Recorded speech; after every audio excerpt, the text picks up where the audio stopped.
नात्यांमध्ये असं अचानक होत असतं. तुम्हाला माहिती? कधी-कधी ना अचानक आपल्या माणसांपासून आपली भांडणं होतात. आपण वाईट होतो किंवा ते आपल्यासाठी वाईट होतं. अशा वेळेला ना खूप त्रास होतो. काहीतरी भांडण होतं, काहीतरी गैरसमज होतात, अचानक होतात. नातं तुटतं. तुम्ही म्हणाल, "मी तर नातं जपण्याचा फार प्रयत्न केला, तरीही नातं तुटण्याच्या कगारवर आहे." असं का झालं? खरं तर देव म्हणा किंवा युनिव्हर्स म्हणा, ब्रह्मांड म्हणा, हे तुम्हाला सांगतायत की तुला पुढे जायचंय. तुला गड चढायचाय, पर्वत चढायचंय, उंच झेप घ्यायची. तुम्हाला तिथपर्यंत पोहोचायचंय आणि त्यासाठी तुम्हाला मेहनत करायची आहे. तर तू मेहनतीसाठी तयार हो. छोट्या-छोट्या झिगझिगींमध्ये कुठे अडकून राहतोस? तू ह्या झिगझिगीमधून पुढे जाऊ नाही शकणार. तुला पुढे जायचं आहे म्हणून ह्या झिगझिगपासून तुला लांब करतोय. तेव्हा तुम्हाला फार दुःख होईल. तेव्हा तुम्हाला असं वाटेल, की असं का झालं? पण तुम्हाला माउंट एव्हरेस्ट चढायचं आहे.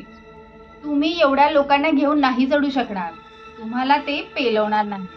त्यासाठी तो युनिव्हर्स, तो देव तुम्हाला सांगतो, थांब आणि माउंट एव्हरेस्टकडे बघ आणि चढ. तुला प्रगती करायची आहे.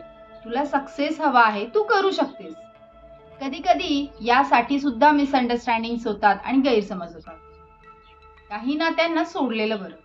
काही नाती अशी असतात ना, की तुम्ही त्यांच्यापासून कितीही दूर जाण्याचा प्रयत्न केला किंवा तुम्ही कितीही दूर गेलात त्या नात्यांपासून, तरी सुद्धा ते तुमच्या जवळ येतात. त्यांना तुमची गरज भासत राहते. कोणत्याही परिस्थितीमध्ये ते तुमच्या सोबत असतात. तीच तुमची खरी नाती असतात. जी तुमच्या संगती कुठल्याही परिस्थितीमध्ये, कशाही परिस्थितीमध्ये ती तुमच्या सोबत असतात. तीच तुमची खरी नाती असतात. काही नाती तर अशीही असतात ना, की त्यांच्या गरजेपुरताच आपला वापर ते करून घेतात आणि वाईट वेळ सुद्धा ह्यासाठीच येते. आपल्याला आपली खरी नाती कोणती आणि खोटी नाती कोणती हे आपल्याला वाईट प्रसंगातूनच कळतं. वाईट वेळ आल्यावर कधीही खचून जायचं नाही. त्यावेळेला आपली कोण आणि परकी कोण हे कळतं. खरं तर जेव्हा मिसअंडरस्टँडिंग होतात, आपल्या चांगल्या नात्यांमध्ये पण गैरसमज निर्माण होतात. कारण तुम्हाला पुढे जायचं असतं आणि कुठे ना कुठेतरी त्यांची साथ तुमच्यासाठी तिथपर्यंत होती. म्हणून ते गैरसमज निर्माण होतात. तुमचा मार्ग वेगळा आणि त्यांचाही मार्ग वेगळा. गैरसमज झाले तर खचून जाऊ नका. त्या नात्याला वेळ द्या. काही नाती अशीही असतात. तुमची ग्रोथ होत आहे, तुम्ही प्रगती करत आहात म्हणून आनंदी होत नाही. तर काही नाती चिडचिड्या स्वभावाची असतात.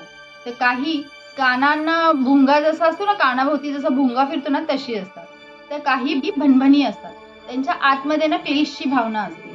काही नाती जी झिगझिग भणभण असतात ना, तिला कुठे ना कुठेतरी ना तुम्हाला थांबवायचंय आणि पुढे जायचंय. म्हणून सुद्धा नात्यांमध्ये गैरसमज निर्माण होतात. नातं जपण्याचा प्रयत्न करा, पण नात्यांमध्ये स्वतःला गमवू नका.